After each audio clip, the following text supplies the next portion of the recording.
With us now is Emily Schrader, CEO of Social Light Creative and a social media activist.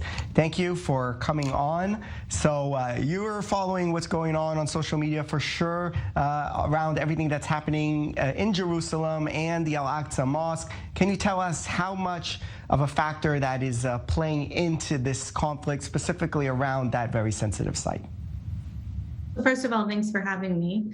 I've been following this social media issue for quite some time, and similar to what we saw in May, there's a lot of misinformation that's fueling hostility. Now, what's interesting is earlier you guys described that it's fueling a lot of misinformation in the Middle East. It's far beyond the Middle East. Some of the things that we've been seeing across social media, actually from mainstream media as well, are fueling the misinformation about what's actually happening in the conflict. For example, the New York Times initially released a headline saying that Israel prohibited Muslims from praying during Ramadan at Al-Aqsa Mosque.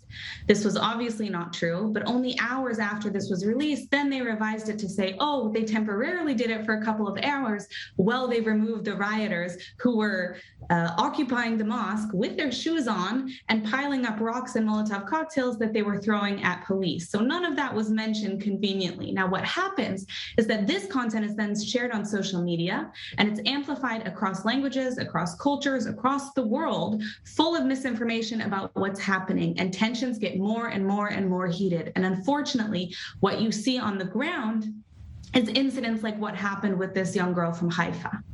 Right, and that narrative of Al-Aqsa is in danger has been around for a long time, and it's not just coming from social media. We saw even the news agency of the Palestinian Authority, where they, in a news item there, said that the mosque was stormed by Yehuda Glick, a former Israeli lawmaker, and his settler colleagues, and he didn't enter the mosque. He walked along what's called the Temple Mount, which they consider all of that to be part of the Al-Aqsa Mosque, but he certainly didn't enter the mosque itself. He certainly didn't storm the mosque, but that's what was written. So this narrative of Al-Aqsa is in danger.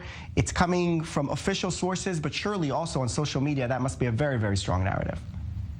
Yeah, actually, one of the trending hashtags was Al-Aqsa under attack, which frankly I agree with. Al-Aqsa was under attack, but it was under attack by the 400 or so rioters who were actually preventing the peaceful Muslims from being able to pray and worship freely. And I think that is what we need to continue educating people about, because that's what's missing from the equation here. Now, the myth of Israelis or Jews planning to storm Al-Aqsa or to destroy Al-Aqsa, as we saw several weeks before, the Palestinian Authority speaking about this isn't new. This is actually the same rumor, the same myth that different leaders in the area have been using since even 1929. I mean, what inspired the Hebron massacre in 1929, when the Jewish community was basically ethnically cleansed from Hebron, was an Arab riot that was incited. Why?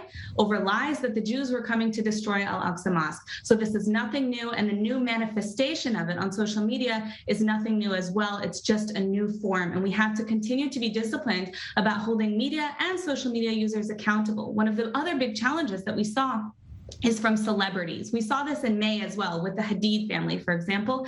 Just a few minutes ago, I saw Mohammed Hadid himself posted another story about how this is a massacre and Palestinians are being executed and that Gaza is a concentration camp. Now, not only is this anti-Semitic, but it's blatantly false. Even in these riots at Al-Aqsa, first of all, it's not in Gaza and nobody has actually died. So to call this a massacre is intentionally inflammatory. It's elevating tensions and it's making things more difficult for both sides, when the reality is that most Muslims and most Jews are perfectly peaceful and are worshiping freely at Al-Aqsa Mosque throughout this Ramadan time period. Have we heard any more mitigating voices from perhaps some of the countries that are now more partners of Israel, let's say the United Arab Emirates, Bahrain, maybe Morocco? There was some tweet, for example, that I saw in Morocco of someone who condemned those people who entered the mosque with shoes and with rocks and so forth. But it hasn't been much, has it? Well, interestingly, all of the Abraham Accords governments did issue a statement condemning Israel's actions on the Temple Mount, which I know that several people were disappointed by. But in contrast to that, I saw quite a few Emiratis and Bahrainis tweeting and sharing on other social media, Instagram, that they were very, very upset with how the Palestinians were treating the mosque itself. And if you saw today what happened, the Palestinians barricaded themselves inside the mosque and were actually throwing Molotov cocktails from the windows of the mosque itself. itself. If that's not desecration, I don't know what is. In fact, some of these actually ended up hitting the mosque and damaging the mosque itself. So again, as I said before, Al-Aqsa is indeed under attack, but it's not by the Israelis. All right, Emily Schrader, CEO of Social Light Creative and social media activist, thank you for coming on. Thanks for having me.